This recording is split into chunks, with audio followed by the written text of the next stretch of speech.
அண்ணாமலை ரொம்பவே சந்தோஷமாக இருக்காங்க. இதை கேட்ட விஜயா, என்னங்க ரொம்ப சந்தோஷமாக இருக்கீங்க அப்படிங்கும்போது, விஜயா எனக்கு ரொம்ப பெருமையாக இருக்குது, மீனாவை என் மருமகன்னு சொல்ல சொல்ல எனக்கு ரொம்ப பெருமையாக இருக்குது அப்படிங்கிறாங்க. அப்படி என்னங்க பெருமை பண்ணிட்டேன் அந்த பூக்காரி, 50க்கு 100க்கும் பூ வித்துட்டு கிடக்கிறது, தெரு தெருவாக போகிறது வந்து பெருமையாக உங்களுக்கு அப்படிங்கும்போது, விஜயா என்ன பேசிகிட்டு இருக்க, என்ன வேலை பார்த்தாலும் குறவு கிடையாது, எல்லாம் நல்ல ஒன்று தான். என்ன அவள் உழைக்கிறா, சாப்பிட்றா. அதுபோக மீனா பெரிய ஒரு ஆர்டரை ரொம்ப சக்ஸஸ்ஃபுல்லாக பண்ணி முடிச்சிருக்கா. அது மட்டும் இல்லை, நம்ம வீட்டில் இருக்க எல்லாருக்குமே வருமானத்தை உண்டு பண்ணியிருக்கா. அதை நினச்சி தான் எனக்கு சந்தோஷமாக இருக்குது. தான் மட்டும் முன்னேறினா பரவாயில்லை, குடும்பத்தில் உள்ளவங்க கேர் கட்டு போனாலும் பரவாயில்லைன்னு நினைக்கிற ஆள் இல்லைல்ல மீனா, எல்லாருக்கும் நன்மை செய்தால, அதை நினச்சி சந்தோஷமாக இருக்குது அப்படிங்கிறாங்க. உடனே ஏங்க என்னங்க இந்த மீனா அடுப்பங்கரையிலே நின்றுக்கிட்டு இருக்கா, வீட்டு வேலை ஒன்றும் செஞ்ச மாதிரி இல்லை அப்படிங்கும்போது, விஜயா வீட்டெல்லாம் தூத்துட்டா பெருக்கிட்டா எல்லாம் பண்ணியிருக்கா, அங்கே சமைச்சிட்டு இருக்கா. மீனாவும் முத்தும் அந்த ஆர்டரை சூப்பராக பண்ணதுனால வீட்டில் உள்ளவங்க எல்லாருக்குமே பார்ட்டி கொடுக்கணும்னு சொல்லி வீட்டில் சமையல் ரெடி ஆகிட்டு இருக்கு அப்படிங்கும்போது, ஓ அந்த பார்ட்டி அதுக்கு தான் கொடுக்கலாம். நான் கூட தம்பி பெரிய வசதியான பிள்ளைய கல்யாணம் பண்ணிட்டானே, அதை நினச்சிவா சந்தோஷப்பட்டுக்கிட்டு நம்மளுக்கு சாப்பாடு பண்ணி கொடுக்கலான்னு நினச்சேன். ரூம்லேருந்து வெளியே வரும்போதே பிரியாணி வாடை வந்துச்சு அப்படிங்கிறாங்க. அதானே பிரியாணி வாடை வந்தானே வந்திருக்கு அப்படிங்கிறாங்க. எல்லோரும் வராங்க, சாப்பிட்றாங்க. அப்போ விஜயா சாப்பிட்டுட்டு இருக்கும்போது சொல்கிறாங்க, நம்மலாம் சாப்பிட்றோம், மனோஜ் சாப்பிட்டானோ என்னமோ தெரில அப்படிங்கிறாங்க. இதை கேட்ட முத்து, ஏம்மா மனோஜ் எப்போவுமே வயிறார சாப்பிட்டு தான் இருப்பான், அவன் யாருக்காகவும் எதுக்காகவும் பட்டினியாக இருக்க மாட்டான் அப்படிங்கும்போது, உனக்கு என்னடா, நீனும் பொண்டாட்டியும் எப்படியோ அந்த சங்கத்தை வச்சு ஆஃபர் கீஃபர் வருது, வேலையை பார்த்து இது பண்ணிக்கிறீங்க. மனோஜ் அப்படியா, பிஸ்னஸ் பண்ணுறான், போதிய லாபம் இல்லை, இது சம்மந்தமாக ஒரு மீட்டிங் போயிருக்கான், போயிட்டான்னா அங்கே போய் கொஞ்சம் கற்றுக்கிட்டான்னா பெருசாக வருவான்னு சொல்லி போயிருக்கான் அப்படிங்கிறாங்க. இங்கே மனோஜ் வந்து தேவிகா வீட்டில் சாந்திமுத்து ஏற்பாடு நடக்க அங்கே போயிருக்காப்புல. அது தெரியாத விஜய் அங்கே பேசிகிட்டு இருக்காங்க. அங்கே மனோஜ் வந்து சக்திவேல் சார்ட்ட கேட்குறாங்க, சார் வேறு எதுவும் உரி வந்துடாத அப்படிங்க. ஒரு உரி வராது மனோஜ், நீங்கள் சாந்தி முகூர்த்தம் மட்டும் முடிஞ்சு கனகா மட்டும் சரியாகிட்டாங்கன்னா உங்கள் கஷ்டம்லாம் நீங்கிற போகுது அப்படிங்கும்போது, இல்லைங்க அவளுக்கு இப்போதைக்கு நான் சரியாக கூடாதுன்னு நினைக்கிறேன், அவளுக்கு சரியாச்சுன்னா கண்டிப்பாக வந்து ரோகிணியும் எனக்கும் எதுவும் எழுதுவாங்களா வைக்கலன்னு சொல்லி தெரிஞ்சிடும். ஏன்னு கேட்டால் கேட்பாங்க, இந்த தேவிகாவை நம்ம எப்படியாவது சொல்லிக்கலாம், ஆனால் கனகாவை அப்படி பண்ண முடியாது, இப்போமே வந்து ரொம்பவே அடம் பிடிக்கிறா அப்படிங்கிறாங்க. முதல்ல சாந்திமூர்த்தி ஏற்பாடு முடியட்டும் அப்படிங்கிறாங்க. இங்கே தேவிகா எல்லா ஏற்பாடும் பண்ணிடுறாங்க. நான் ஜோசியக்காரரேன், இன்றைக்கி நல்ல நாள் தானே, ஒன்றும் பிரச்சனை இல்லைல்ல, பண்ணால் என் பொண்ணுக்கு சரியாயிரும்ல அப்படிங்கிறாங்க. ரொம்ப சரியான நாளாக இருக்குது, சரியாயிரும் அப்படிங்கிறாங்க. இங்கே மனோஜ் சாந்திமுத்து ரூமுக்குள்ளே போகிறாரு. அங்கே கனகா உட்காந்துருக்காங்க. மனோஜ் வா, நீ தானே என் ஹஸ்பண்ட், உட்காரு, நான் நிறைய பொம்மை எங்கள் ரூமுக்குள்ளே வாங்கி வச்சுருக்கேன், அதை நான் போய் எட்டு வரேன் அப்படின்னு சொல்லி கதை வந்துட்டு வெளியே வந்துருந்தாங்க. இதை பார்த்த தேவிகா, என்ன கனகா இந்த நேரத்தில் நீ வெளியே வரலாமா, நீ வந்து மாப்பிள்ளை கூட போய் பேசிகிட்ரு, அவர் தானே அவன் ஹஸ்பண்ட், அவர்கிட்ட போய் பேசிகிட்ரு, மனோஜ் தான் நான் பிடிக்கும்ல அப்படிங்கிறாங்க. பிடிக்கும், அவர் கூட விளையாடுறதுக்கு ஏதாவது வேணும்ல, அதான் பொம்மை எடுக்க போகிறேன், பொம்மை எடுத்துகிட்டு போயிடுறேன் என்ன அப்படின்னு சொல்லி பொம்மை எடுத்துகிட்டு ரூமுக்கு போயிடுறாங்க. அங்கே விடிய விடிய பொம்மையை வச்சே விளாண்டுட்டு இருக்காங்க. மனோஜ் பார்க்குறாரு, இதுக்கு மேலே நம்ம தூங்காமல் வந்தாலும் லாய்க்கப்படாது, இந்த கனகாட போய் சரி பண்ண முடியாதுன்னு நல்லாவே தூங்கிடுறாங்க. காலையிலே விடிஞ்சோடனே ஜோசியக்காரர், என்னங்க ஓகேவா அப்படிங்கிறாங்க. எங்கே ஓகே, விடிய விடிய அந்த பொம்மையை வச்சு தான் விளாண்டுக்கிட்டு இருந்திருக்கு, நானும் பொறுமையை இழந்துட்டேன், அதனால் என் பாட்டில் தூங்கிட்டேன் அப்படிங்கிறாங்க. உங்கள் மாமியார் கிட்ட என்ன சொல்ல போகிறீங்க அப்படிங்கிறாங்க. இதை தானே சொல்லி ஆகணும், வேறு என்ன பண்ணி ஆகணும் முடியும் அப்படின்னு சொல்லிட்டு நடந்ததை சொல்லிடுறாங்க.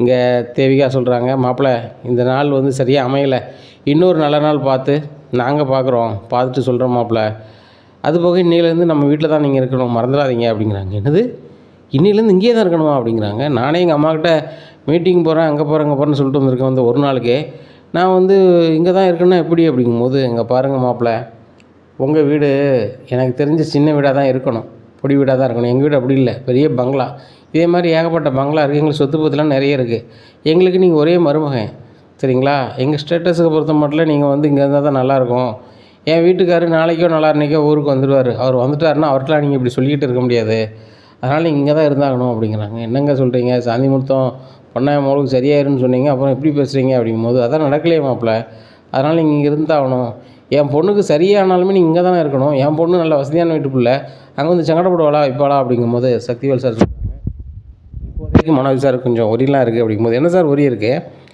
அந்த மூத்த பொஞ்சாதிக்கும் மனோஜுக்கும் ஏதோ ஒரி இருக்குது, அவங்களுக்கு 5 லட்சம் கொடுத்தா போதும்னு சொன்னீங்க, கூட ஒரு 5 லட்சம் பிஸ்னஸை டெவலப் பண்ண வேணும்னீங்க, 10 லட்சத்தை கொடுத்தாச்சு, அவங்களும் ஒரு பேப்பரில் வாங்கிட்டாங்கன்னு சொல்லிட்டாங்க, நானும் சரி மாப்பிள்ளைட்ட அதை காமி இதை காமிங்கன்னு சொன்னால் நல்லா இருக்காதுன்னு நான் விட்டுட்டேன், இப்போ ஒரி இருக்குன்னா என்னங்க அர்த்தம், அதெல்லாம் நடக்காதுங்க, இன்றைக்கி காலையில் வேணால் கடைக்கு போட்டோம், போயிட்டு ஈவினிங் வந்துடணும், அவ்வளோதான்.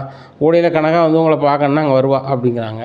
உடனே மனோஜுக்கு என்ன செய்யனே தெரில, கடைக்கு வந்துடுறாரு. இங்கே மனோஜுக்கு விஜயா மறுநாள் கால் பண்ணி, டேய் வந்துட்டியாடா அப்படிங்கும்போதுமா, கடைக்கே வந்துட்டேன் அப்படிங்கும்போது, டேய் வீட்டுக்கு வந்துருக்க வேண்டியதானே அப்படிங்கும்போது, இல்லைம்மா ஈவினிங் வரமா அப்படிங்கும்போது, சரிடா பிஸ்னஸை பாருடா அப்படிங்கிறாங்க. இங்கே விஜயா நினைக்கிறாங்க மனோஜ் வந்து பிஸ்னஸ்ன்னு இருக்கான், அந்த ரோகிணி வேறு 5 லட்சத்தை வாங்கிட்டான்னு சொல்கிறான், கண்டிப்பாக வந்து அவள் ஒதுங்கிடுவா, ஒன்றுமே இல்லை, அவள் தான் 5 லட்சத்தை வாங்கிட்டாளே, எழுதி தானே கொடுக்கல, அது நல்ல நாள் பார்த்து எழுதி தரேன்னு இருக்கா, சரி தந்துடுவா அப்படின்னு சொல்லி ராஜேஸ்வரி மகளை போய் பொண்ணு கேட்காங்க. இந்த மாதிரி என் மகனுக்கு உன் மகன் வேணும் கன்னடத்துக்கு அப்படிங்கிறாங்க.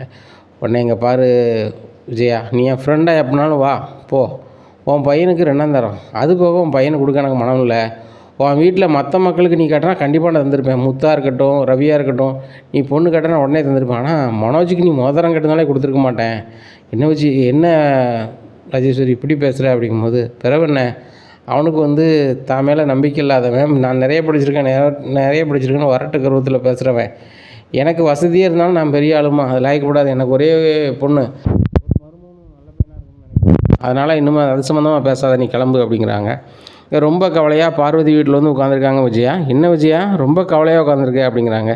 அதை ஏன் கேட்குற, இந்த என் ஃப்ரெண்டை நம்பி போனேன் ராஜேஸ்வரி, அவர் ரொம்ப ஒரு மாதிரி பேசிட்டா அப்படிங்கும்போது, என்ன பேசுனாங்க அப்படிங்கிறாங்க. மனோஜுக்கு அவன் முதல்ல பொண்ணு கேட்டேன், நீ 2ஆம் தரத்து மாப்பிள்ளைக்கும் முதல் தரத்து பொண்ணை கேட்க வரையா, உன் மற்ற பையனுக்குனா நான் தந்திருப்பேன், நான் மனோஜுக்குனா தரவே மாட்டேன் அப்படின்னு சொல்கிறா அப்படிங்கும்போது, சரியாக தானே சொல்லியிருக்காங்க, நீ இதில் ஏன் வருத்தப்படுது அப்படிங்கும்போது, சரியாக சொல்லியிருக்காங்களா அப்படிங்கும்போது, விஜய் அங்கே பாரு, மனோஜ் உனக்கு பெருசு, ஆனால் நீ அவன் வந்து சரியான ஆளான்னு பாரு, மற்றவங்க இடத்துலேருந்து பார்த்தா கண்டிப்பாக வந்து மனோஜ் யாருக்குமே பிடிக்காது அப்படிங்கும்போது, ஏன் பிடிக்காது அப்படிங்கிறாங்க. ஆமாம், அவன் சுயநலத்துக்கு கடன் வாங்குவான், அதை திருப்பி கொடுக்க மாட்டான், ஏன்னா தான் முன்ஜாதி மாசமாக இருக்கா, அவளை விட்டுட்டு வேறு கல்யாணம் பண்ணணும்னு அலைவான், நீ வந்து அவனை வந்து தள்ள தூக்கி வச்சு கொண்டாடுவ, இதை எல்லாருமே கொண்டாடுவாங்களா, நீ என் அம்மை கொண்டாடுத, அது போக மற்ற பிள்ளைல நீ வந்து பொருட்டாவே எண்ண மாட்டுற, அப்படிலாம் எல்லோரும் பார்க்க மாட்டாங்க வச்சியா, அது போக மனோஜ் இப்படிலாம் பண்ணுறாங்கன்னு தெரிஞ்சவங்க கண்டிப்பாக பொண்ணு தர மாட்டாங்க, ஏன் எனக்கே ஒரு மகன் இருந்தால் கண்டிப்பாக நான் மனோஜ் கல்யாணம் பண்ணி கொடுக்க மாட்டேன் அப்படிங்க விஜயா, அவருக்கு மூளை வந்து விஜயா வீட்டு கொடுக்க மாட்டானே அப்படிங்கும்போது, உண்மையை தான் சொல்கிறேன்,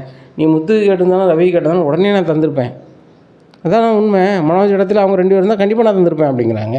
உடனே நீனும் அந்த ராஜேஸ்வரி மாதிரி தான் அப்படிங்கிறாங்க. இங்கே பாரு விஜயா, நீ எங்கே போனாலும் சரி தான், மனோஜை பற்றி தெரிஞ்சவங்க கண்டிப்பாக இப்படி தான் சொல்லுவாங்க அப்படின்னா, அப்போ தான் விஜயாவுக்கு ஓடுது, கண்டிப்பாக வந்து மனோஜுக்கு தெரிஞ்சவங்க வந்து பொண்ணு கொடுக்க மாட்டாங்க, அப்போ வெளியூரில் போய் தான் பொண்ணு பார்க்கணும், இந்த பொண்ணு மாப்பிள்ளலாம் பார்க்குற புரோக்கர் எங்கே இருப்பாங்க அப்படின்னு சொல்லி விசாரிச்சு போய் பார்க்காங்க. ஏம்மா பொண்ணு மாப்பிள்ளை பார்க்கலாம் பெரிய மேட்ரு கிடையாது, மாப்பிள்ளை என்ன செய்தார் ஏது செய்தாருன்னு கேட்காங்க.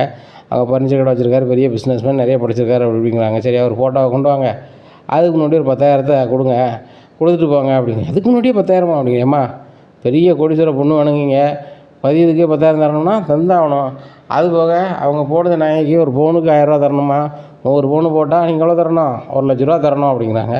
1,00,000 என் பையனுக்கு பெரிய மேட்டரே கிடையாது, அவன் பெரிய பிஸ்னஸ்மேன், அதெல்லாம் தந்துடுவான் அப்படிங்கிறாங்கம்மா. வாயிலே வடை சுட்டுக்கிட்டு இருக்காதாங்க, நீங்கள் வந்து என்ன செய்யுங்க, கொடுக்க வேண்டிய 10,000 சீக்கிரம் கொடுத்துட்டு போங்க அப்படிங்கிற 10,000 கொடுத்துட்டு வந்துடுறாங்க. டே மனோஜ் அப்படிங்கிறாங்கம்மா அப்படிங்கிறாங்க. டே உனக்காக சூப்பர் இடத்துல பொண்ணு பார்க்க சொல்லிட்டேன்னா அப்படிங்கும்போது, ஏம்மா இப்போதைக்கு அதே வேண்டாம் அப்படிங்கும்போது, இப்போதைக்கு அது வேண்டாம்மா, உன் கல்லால் எடுத்த 10,000 அப்படியே கொடுத்துட்டேன், அம்மா செலவுக்கு எதுவுமே இல்லை, கையில் காசு வச்சுருக்கியா அப்படிங்கிறாங்க. இந்தாங்கம்மா அப்படின்னு சொல்லி ஒரு 3,000 கொடுக்காங்க. 3,000 எப்படிடா காணும், ஒரு பிஸ்னஸ்மேன் அப்பப்போ அம்மா கேட்டால் ஒரு 10,000 தருது மாதிரி இருக்கணும்டா அப்படிங்கிறாங்க. சரி மனோஜ் எங்கேயோ கிளம்பிக்கிட்டு இருக்கீங்க எங்கே அப்படிங்கும்போது, இல்லைம்மா இன்றைக்கி ஒரு சின்ன வேலை இருக்குமா, இன்றைக்கி நான் வரமாட்டேன், அதை சொல்லது தான் வந்தேன் அப்படிங்கும்போது, மனோஜ் தினம் வீட்டிலே இருக்காமல் எங்கடா போகிறேன், நேற்று மீட்டிங்னு போனேன், இன்றைக்கி எங்கே போகிறேன் அப்படிங்க, இன்றைக்கி ஒரு மீட்டிங் தான்மா அப்படிங்கும்போது, உன்னை நினச்சா எனக்கு ரொம்ப பெருமையாக இருக்குடா, பிஸ்னஸ் எப்படியாவது டெவலப் பண்ணி ஆகணும்னு சொல்லி மீட்டிங்காக போயிட்டுருக்கீடா அப்படிங்கிறாங்க. இதை பார்த்த முத்து, எனக்கு என்ன மீட்டிங் போன மாதிரி தெரில, வேறு எதுவும் வீடு இருக்கானு கேளுங்க அப்படிங்கிறாங்க.